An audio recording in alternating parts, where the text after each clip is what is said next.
오늘 우리가 읽은 본문의 말씀은 예수님께서 70명의 제자들을 세우시고 예수님께서 친히 가시고자 하셨던 동네와 각 지역으로 2사람씩 보내시는 장면이 소개가 되고 있습니다.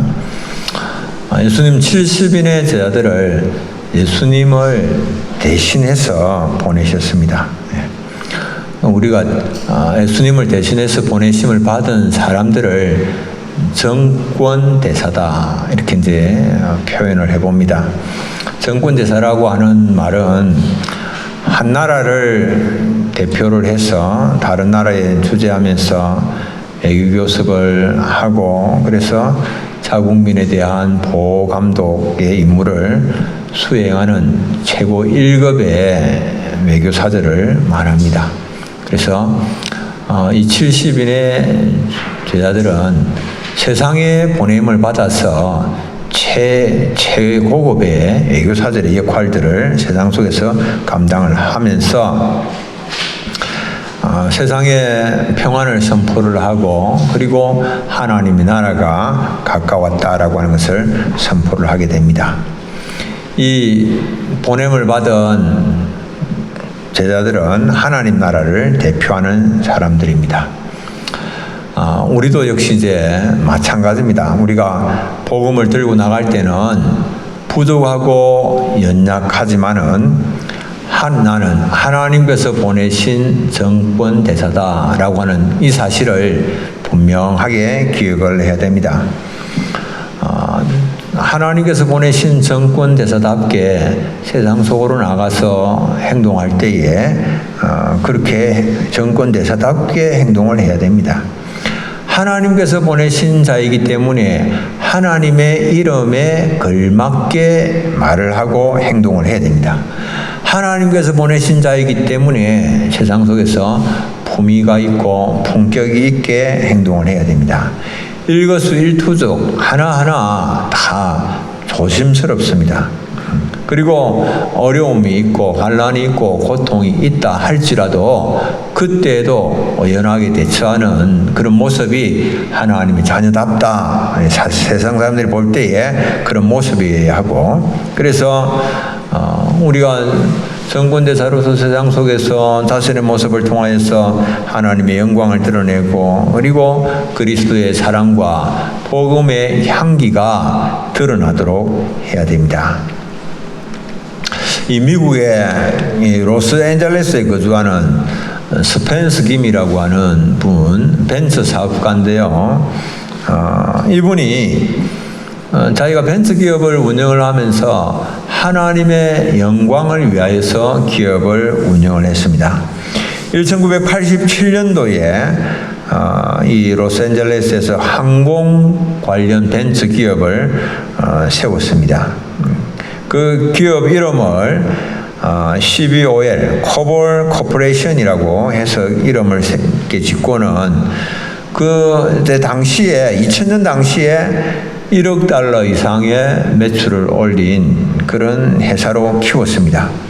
그런데 이분이 세운 회사는 이제 이 성경의 원칙대로 회사를 운영한다. 그렇게 이제 목표를 정하고 열심히 노력을 했습니다.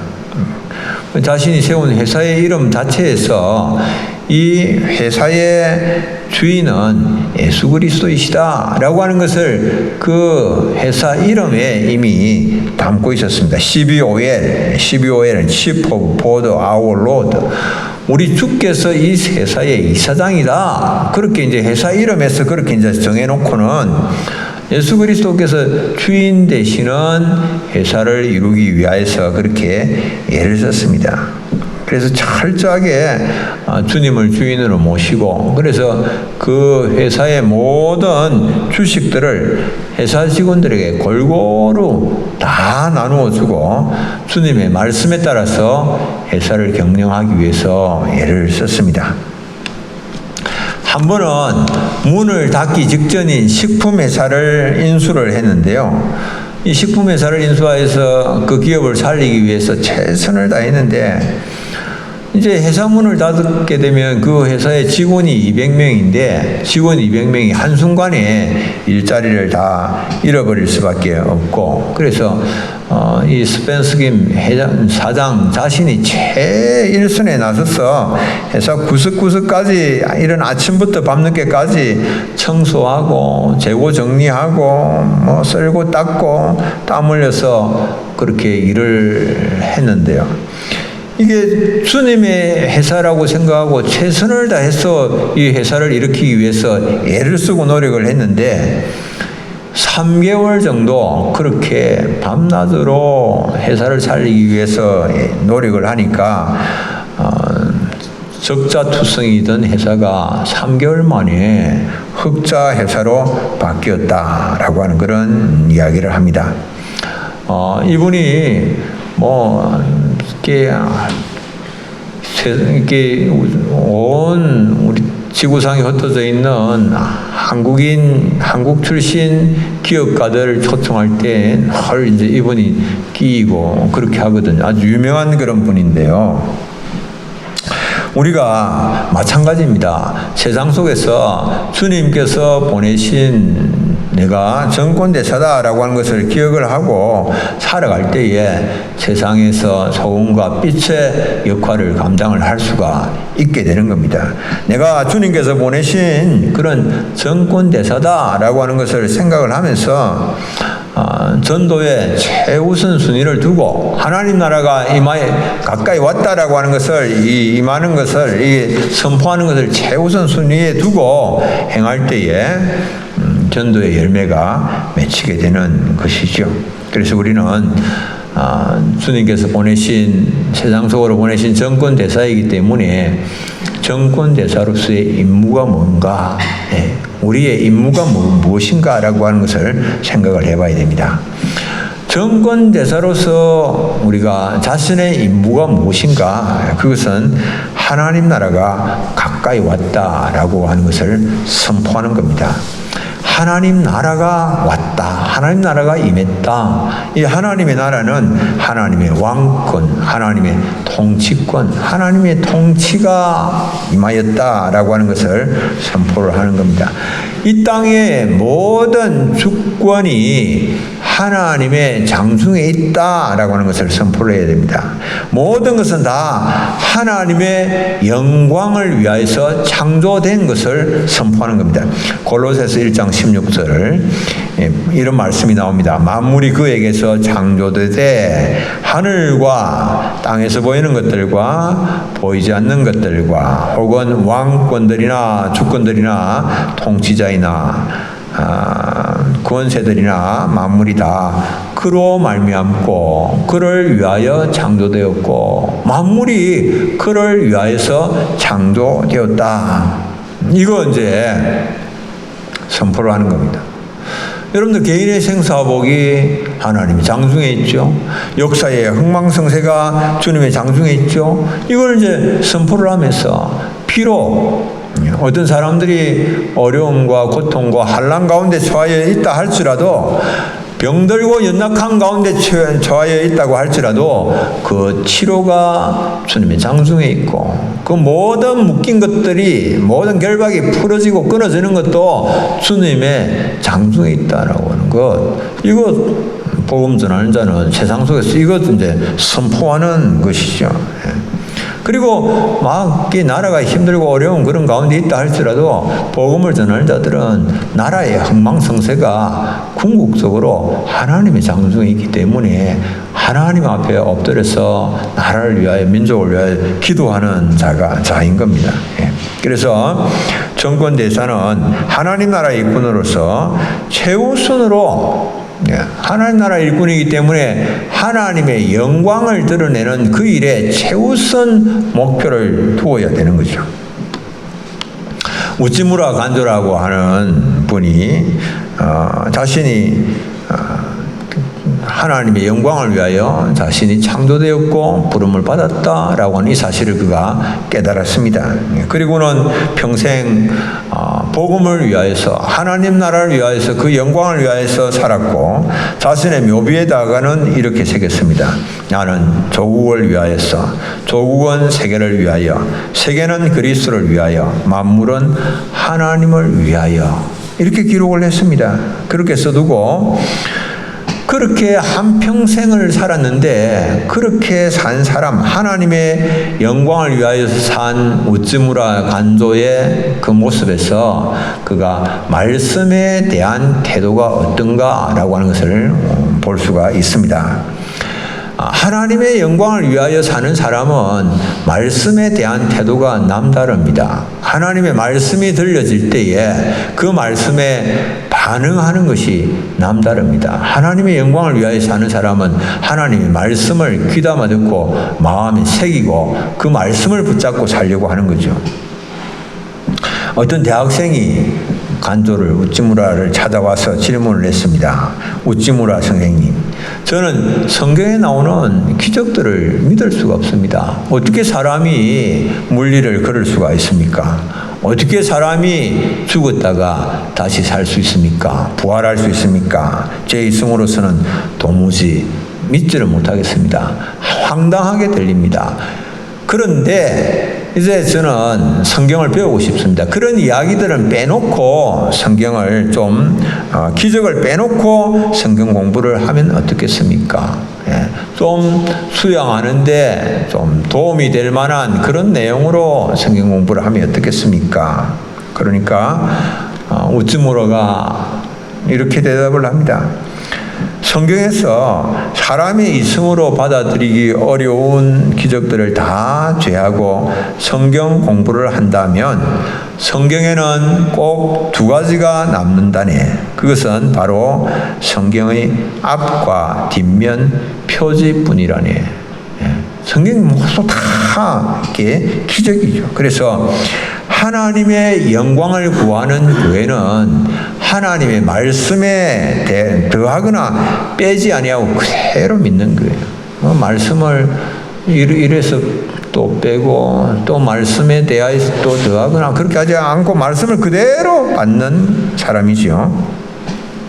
우리가 지난주에 말씀을 함께 나누었습니다마는 성경이 우리에게 말씀하고 있는, 명하고 있는 두 가지 계명, 구약에서는 한 단어로 무엇이라고 요약을 할 수 있습니까? 사랑이라고 요약을 할 수 있다고 그랬죠. 신약에서는 우리 주님께서 마지막으로 우리에게 남겨준 명령이 무엇이었습니까? 전도지요. 사랑과 전도. 이 사명을 감당하기 위해서 하나님의 영광을 구하는 교회는 최선을 다하는 겁니다. 예수님 지상 명령이 전도입니다.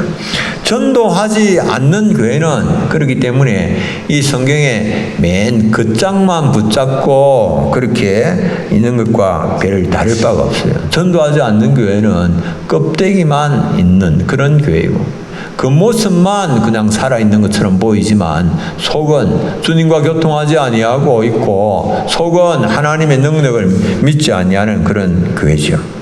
하나님의 영광을 구하는 사람은 평안을 구하는 겁니다. 그래서 두루다니며 환담하거나 남의 비밀을 누설을 하지를 않습니다. 그리고 평안과 축복을 빕니다. 이 집이 평안할지어다. 평안을 빌면 이제 평안을 받을 사람이면 받을 것이고 그렇지 않으면 그 빈 평안이 이제 자신에게 돌아오게 되는 겁니다.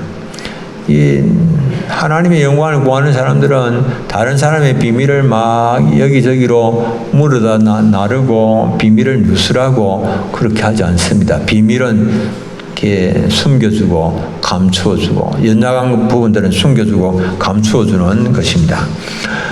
두 번째, 정권대사의 태도는 그러면 어떤 것인가? 정권대사의 태도. 정권대사는 하나님께서 맡겨주신 왕이 자신에게 맡겨주신 그 일의 긴급성을 인식을 해야 됩니다.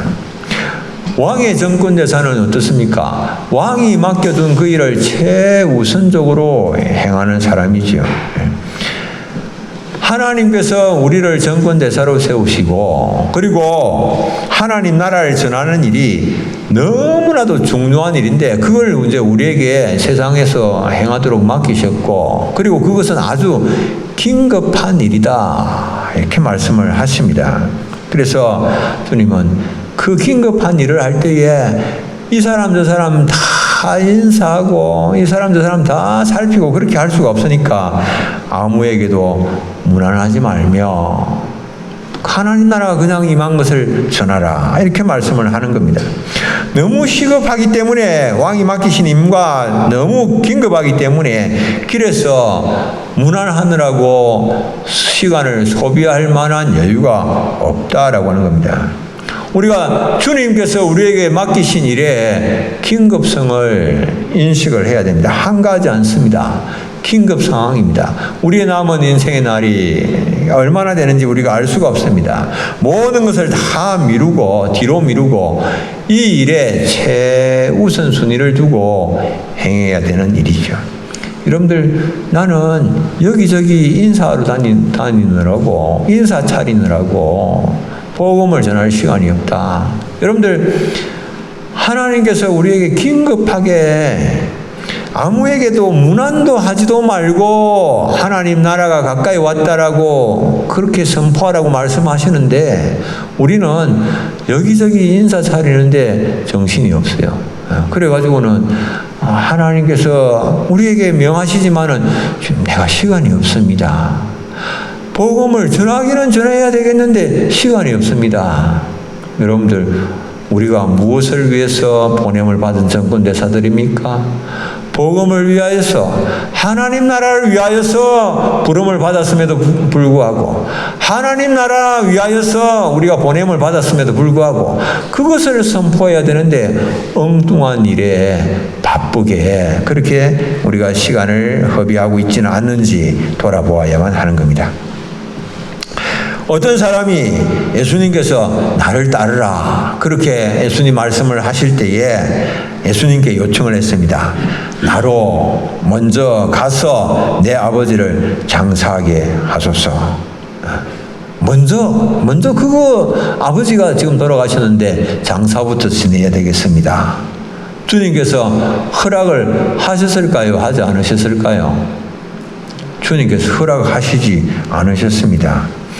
여러분들, 우리가 가만히 생각해 보면 부친을, 아버지가 돌아가셨는데 장사를 지내는 것, 그것은 너무나도 기본적인 일이고 세상에서는 그 어떤 경우라도 이 일은 다 허용이 됩니다. 당연히 해야 되는 그런 일이죠. 그런데 주님께서는 이 기본적인 것보다도 더 근본적인 것은 주님의 부르심에 응하는 것이다, 이렇게 말씀을 하십니다. 그래서 누가복음 9장 60절에는 이런 말씀이 있습니다. 죽은 자들로 하여금 죽은 자를 장사하게 하고 너는 가서 하나님 나라를 전파하라. 장사하는 것은 죽은 자들로 하여금 하게 하고 너는 하나님 나라를 전파하라.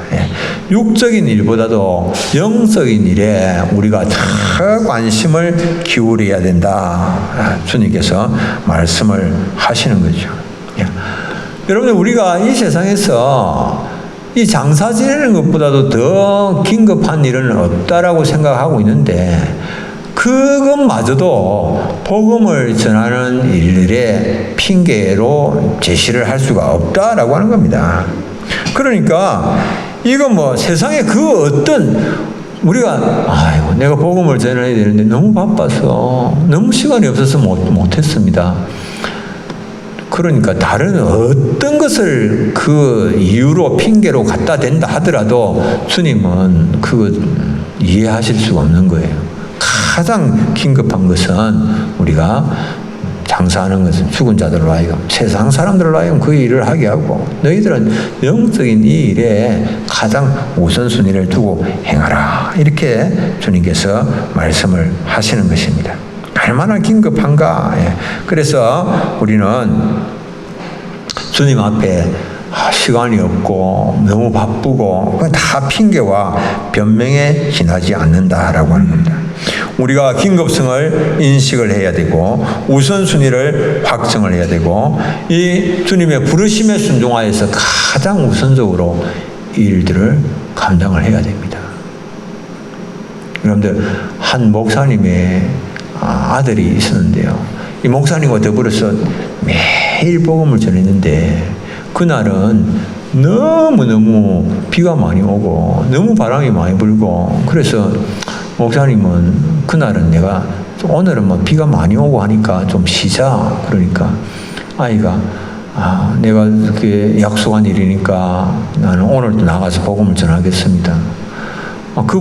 그 아이가 막 나가서 막 이분 저분 만나서 전도제를 전하고 그러다가 이제 마지막 이제 한 장이 전도제가 남았는데요.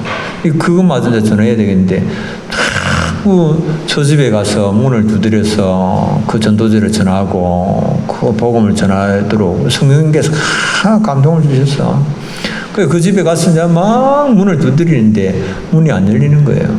그래도 자꾸만 성령께서 감동을 주셔서 계속해서 두드렸는데 한참을 두드리고 있으니까 그 안에서 한 아주머니가 나오셨어요. 그래서 그분에게 하나님 당신을 사랑하십니다. 아주머니 사랑하십니다. 예수를 믿으시고 그리고 이제 하나님의 자녀로서 복을 누리시길 바랍니다. 그러고 이제 돌아갔는데 그 다음 주일날 교회 딱 가니까 어떤 분이 제가 좀 간증을 하나 할 수가 있겠습니까? 예배 시간에 맨 앞에 앉았다가 그래서 나와가지고는 이제 간증을 하는데 제가 이제 그날 밤에 죽으려고 이제 기둥에다가 줄을 매놓고 목을 달려고 이제 의자에 올라가서 목을 탁 매달려고 하는데 막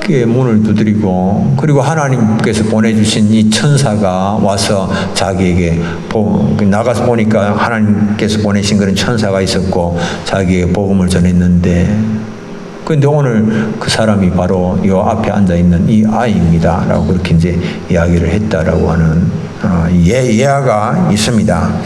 여러분들 이게 가장 긴급한 일이에요. 세상에 그 어떤 것보다도 긴급한 그런 일이고 본질적인 그런 일입니다. 그래서 이 일들을 가장 우선해야 되고 우리가 가장 본질적인 일이 무엇인가 또 두 번째로 생각을 해야 됩니다. 정권대사의 직무는 복음 전파입니다. 복음 전파. 우리의 한평생 가장 내가 중요하게 본질적으로 내가 놓치지 말아야 할 일이 복음 전파입니다. 하나님의 자녀들, 하나님의 정권대사들에게 있어서 세상에서 높이 올라가 성공하고 돈 많이 버는 거 아니고 복음 전파는 이것이 우리의 본질적인 사명이다라고 하는 거 생각을 해야 됩니다. 그래서 이 비본질적인 이런 것에 자꾸 붙잡혀서 복음을 전하는 일에 전파에 덫이되면 안 됩니다. 그래서 오늘 본문의 말씀에는 영접하여서 대접하고 그러면 음식을 차려놓으면 이 음식이 어떤 음식이냐라고 하는 거 따져 묻는 그런 것들 하지 말라라고 말씀을 합니다. 먹어도 되는 정한 음식인지 부정한 것인지 그런 문제에 신경 쓰지 말고 음식에 관한 그런 것들은 사소한 일들이고 본질적인 것이 아니기 때문에 그런 것들에 대한 의견 차이로 인하여서 복음 전하는 일에 지장이 되어서는 안 된다라고 말씀을 합니다. 그래서 가장 중요한 건 복음을 선포하는 거예요. 복음을 선포해서 하나님 나라가 임하고 복음을 선포해서 영혼 구원하는 역사가 일어나는 그 일들이 가장 중요하다라고 하는 겁니다. 그래서 복음 전도자는 좀 불편함이 있다고 할지라도 하나님의 왕대심이 선포될 때에 그건 내가 가장 기뻐하고 즐거워하고 그것으로 인하여서 내 인생의 최고의 기쁨으로 최고의 만족으로 삼아야 된다. 성경 말씀합니다. 바울은 그랬습니다. 그래서 내가 무슨 방도로 하든지 그리스도가 전파되기만 하면 나는 기뻐하고 기뻐한다. 어떻게 하든지. 빌립보서 1장 18절에 이런 말씀이 있습니다. 그러면 무엇이냐? 거칠애로 하나 참으로 하나 무슨 방도로 하든지 전파되는 것은 그리스도니 이로써 나는 기뻐하고 또한 기뻐하리라. 혹시 막 거칠애로 그렇게 한다 할지라도 복음만 전파될 수만 있다면 본질이기 때문에 수단이나 방법은 그렇게 그 본질적인 것에 앞서는 것이 아니기 때문에 복음만 전거가 된다면 나는 기뻐하고 또한 기뻐하겠다 이렇게 말을 했습니다. 한 왕이 병이 들었습니다. 근데 이제 호랑이 젖을 먹으면 회복이 될 수 있다라고 하는 말을 들었습니다. 그래서 신하들에게 명령을 내렸습니다. 지금 당장 가서 어디 가서 호랑이 젖을 구해오너라. 여러분들 호랑이 젖을 구한다라고 하는 게 쉬운 일이 아니에요. 목숨을 걸어도 될까 말까 한 그런 일인데 한 충성스러운 신하가 깨를 냈습니다. 일단 새끼 호랑이로 이제 어미의 마음을 사서 이제 그 새끼 호랑이에게 젖을 먹일 때에 내가 옆에서 살짝 그 호랑이 젖을 짜내겠다 이렇게 생각을 하고 이제 이 계획을 실행을 했는데요. 호랑이 젖을 얻게 됐습니다. 호랑이 젖을 이제 쫙 짜서 신이 나서 이제 임금님의 충성스러운 신하가 병을 고치게 되었다라고 이제 기뻐서 이제 돌아오는 길에 이제 몸뚱이가 지체들끼리 막 서로 이렇게 공갈을 다툽니다. 머리가 이렇게 말합니다. 내가 이번 일에 가장 공이 크다. 내가 이 꾀를 내지 아니하였더라면 어떻게 일이 이루어졌을까? 다리가 또 말합니다. 내가 걸어가지 아니하였으면 어떻게 이 호랑이 젖을 얻을 수 있었겠나? 손이 또 말합니다. 내가 그 젖을 짜지 않았으면, 내가 용기를 내서 그 젖을 짜지 않았으면 어떻게 이 젖을 얻을 수가 있었겠어? 그때 입이 말합니다. 나도 나름 좀 기여를 했다. 그러니까 일제히 네가 한 일이 뭐야? 너는 아무것도 한 일이 없잖아. 그러니까 입이 자기를 인정해 주지 아니하고 공을 인정을 하지 않으니까 비난만 받으니까 입이 대빨이나 티 나왔습니다. 그래서 이제 이 신하가 임금에게 가서 이제 젖을 내어놓습니다. 임금에게 도착해 임금님이 호랑이 젖을 구해왔느냐? 임금님 앞에 서서 호랑이 젖을 구해왔느냐? 물어보는 순간에 그 대답은 누가 합니까? 입이 대답을 해야 되는데 입이 뭐라고 대답을 하는 거 아닙니까? 폐하 개젖이옵니다. 호랑이 젖이 아니고 개젖이다. 그 입 덕분에 팔이랑 머리랑 다리랑 모두가 죽도록 두들겨 맞고 쫓겨났다는 이야기가 있습니다.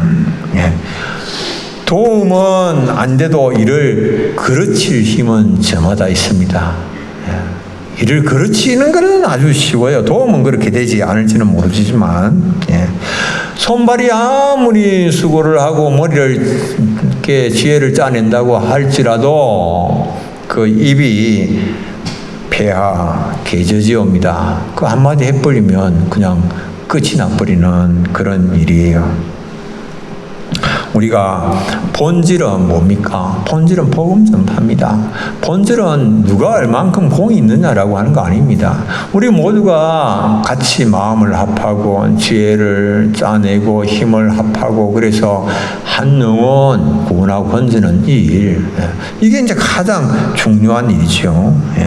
이 일을 위하여서 우리가 부름받았고 이게 우리의 본질이고 주님 앞에서 여러분들 칭찬받고 인정받는 것은 결국은 이거밖에 없어요. 다른 거 자꾸 본질적인 건 이렇게 놓치고는 딴 거 자꾸 자꾸 붙잡고 곁다리 붙잡고 자꾸 하려고 예를 써보지만 여러분들 주님 앞에서는 그때는 별 큰 의미가 없는 일들이다라고 하는 것을 기억을 하셔야 됩니다. 세 번째로는 정권대사와 기도입니다. 정권대사로 보냄을 받은 자는 수시로 본국과 교신을 합니다. 상황을 보고를 하고 지침을 받고 연락 채널을 유지합니다. 우리가 하나님께로부터 보냄을 받은 세상 속으로 보냄을 받은 정권대사로서 우리가 해야 할 가장 중요한 일은 계속해서 주님께 어떤 일들이 일어나고 있는가 상황 보고합니다. 여러분들 상황 보고를 어떻게 할까요? 하나님 앞에 기도로 올려드리는 겁니다. 계속해서 기도하고 모든 보고를 하고 그리고 하나님의 도움을 요청을 하고 기도를 통해서 지원을 받고 기도를 통해서 이런 일들을 하는 겁니다. 하나님은 다 아시죠? 하나님의 마음은 뭡니까? 이 땅에서 할 수만 있다면 더 많은 사람들이 구원받기를 하나님께서 원하시죠. 하나님께서는 유대인이나 이방인이나 사마리아인이나 또한 모든 이방인들 다 구원받기를 원하십니다. 그러니까 아주 밭은 어마어마하게 넓습니다. 다 넓은데 일꾼이 적습니다.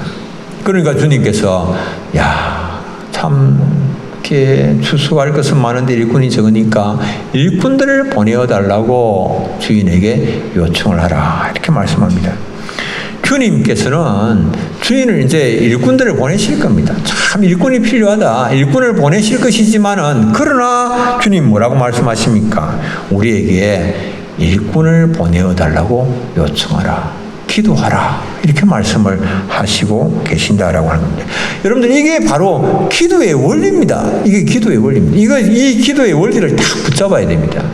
여러분들 우리는 그냥 주님 우리에게 필요한 건 뭔지를 다 아시잖아. 우리에게 일꾼이 필요한 거 주님 모르실까? 다 아시지. 우리에게 우리의 부족한 것들 무엇인지 주님 다 아시는데, 주님 다 아시는데 우리에게 채워주시지. 우리가 꼭 기도해야 될까? 여러분들, 필요한 건 주님 다 아시지만, 밭은 넓고 추수할 것은 많고 일꾼은 부족하기 때문에 일꾼이 더 필요한 것을 아시지만 주님은 뭐라고 말씀하셨습니까? 일꾼들을 위해서 일꾼을 더 보내달라고 기도하라 이렇게 말씀을 하시지 않습니까? 그래서 우리는 다 기도해야 됩니다. 에스겔 36장 36절 37절 너희 사방에 남은 이방 사람이 나 여호와가 무너진 곳을 건축하며 황폐한 자리에 심은 줄을 알리라. 나 여호와가 말하였으니 이루리라. 누가 이룹니까? 여호와께서 말한 것을 이루십니다. 말한 것을 이루시지만 주님이 뭐라고 말씀하시는가 하면 주 여호와께서 이같이 말씀하셨느니라. 그래도 이스라엘 족속이 이같이 자기들에게 이루어 주기를 내게 구하여야 할지라. 주님께서 말한 것을 다 이루시지만 주님이 말씀하십니다. 그래도 이스라엘 족속이 자기들에게 이루어 주기를 내게 구하여야 할지라. 주님이 이루시지만 그 이루어 주시도록 기도하라. 그래 해야 된다라고 말씀을 하십니다. 언약의 신실한 신 하나님께서 약속하신 모든 일들을 다 이루십니다. 우리의 구원들을 다 이루십니다. 우리의 모든 필요들을 다 공급을 하십니다. 우리를 사랑하셔서 모든 악한 세력들로부터 지켜주십니다. 그래도 우리는 뭐 해야 될까요? 하나님 앞에 기도해야 하는 일입니다. 하나님께서 우리를 지켜주시도록, 우리를 통하여서 하나님의 뜻이 이루어지도록, 우리를 통하여서 하나님의 나라가 견고하게 세워지도록, 우리를 통하여서 가정이 세워지도록, 우리를 통하여서 주님의 몸된 교회가 건강하게 세워지도록. 여러분들 이 일을 위해서 기도하고 계십니까? 주님, 우리 교회에 일꾼 보내주십시오. 뭐 일꾼 필요한 거 주님 다 아실 텐데 뭐 보내주시지 뭐 내가 꼭 기도하고 뭐 그렇게 할 필요 있는가? 여러분들 그렇지 않고 주님은 그래도 기도해야 할지니라 주님 말씀하십니다. 날 깨어서 가정을 위해서, 교회를 위해서, 나라와 민족을 위해서 기도할 수 있는 여러분들 다 되시기를 바랍니다. 이 기도하는 사람들은 어떤 사람들이 기도하는가 하면 하나님의 말씀에 순종하여서 현장에 가서 하나님 나라 가까이 왔다라고 하는 것을 선포하는 사람만이 그 현장의 상황을 아는 겁니다. 현장의 상황을 알 때에 현장의 상황을 하나님께 기도로서 올려드릴 수가 있는 일이시요. 가지 아니하고 하나님 말씀 순종하지 아니하고 가만히 있는 사람들은 그 현장 나가보지 못하였기 때문에 알 수가 없습니다. 얼마나 일꾼이 부족하고 얼마나 추수할 것이 많은지 모르죠. 그러니까 기도하지 아니하죠. 여러분 우리가 이제 21일 날 가족의 데이를 정해놓고 이제 기도하고 품고 또 만나고 전하고 이렇게 하라고 말씀하셨는데 말씀을 우리가 이제 지침을 이제 가지고 있는데 기도하지 아니하는 사람, 품지 않는 사람, 품지 않으면 기도하지 아니하지요. 기도하지 아니하면 열매를 맺을 수도 없지요. 그 현장이 없으면 아무것도 안 되는 그런 일입니다. 그래서 우리가 내가 품어야 됩니다. 품고 그게 우리의 현장입니다. 품고 기도하고 또 전하고 그래서 주님께서 우리를 부르신 목적에 따라서 살아갈 수 있는 우리 교우님들 되시면 좋겠습니다. 우리가 주님께서 우리를 보내실 때에 주님의 마음이 무엇인가? 주님은 우리의 부족함과 연약함을 다 아시기 때문에 주님 말씀을 하십니다. 뭐라고 말씀을 하십니까? 이 어린 양을 이리떼 가운데로 늑대떼 가운데로 보낸 것과 같다. 이렇게 말씀하십니다. 주님은 이리떼 가운데에 사자를 보내신 거 아니에요. 호랑이를 보내신 거 아닙니다. 주님 이리떼에 어린 양을 보내시고 이리떼 가운데로 어린 양을 보내셨으니까 주님의 마음이 얼마나 신경이 많이 쓰이겠습니까? 행여나 해꾸지를 당하면 어떨까? 어떻게 할까? 어려움을 당하면 어떻게 할까? 그래서 주님은 어린 양의 부르짖는 소리, 신음소리에 굉장히 귀를 기울이고 계시는 분이시죠. 주님은 뭐 호랑이 같은 맹수가, 사자 같은 맹수가 포효하는 그런 소리에 마음이 막 동하시는 분이 아닙니다. 주님은 어린 양이 막 부르짖는, 애타게 부르짖는 그 소리에 주님, 신음소리에 신경을 쓰시고 살피십니다. 여러분 우리가 부족하고 연약해도 그것을 생각을 하면서 주님께서 우리와 함께 하시고 지키신다라고 하는 이 사실을 믿고 담대하게 또 내게 맡겨주신 사명 여러분들 잘 좀 감당을 하시면 좋겠어요. 기도하는 가운데에 이 가을에는 주님께서 원하시는 그런 열매가 뭔지 내가 참 진지하게 생각하면서 고민하면서 기도하면서 잃어버린 한 영혼 주님 제가 이 한 영혼을 위하여서 주님 앞에 이렇게 최선을 다했습니다. 올려드릴 수 있는 영광 돌리는 우리 사랑하는 교우님들 다 되시기를 바랍니다. 우리 찬송 한 장 부르겠습니다. 518장 기쁜 소리 들리니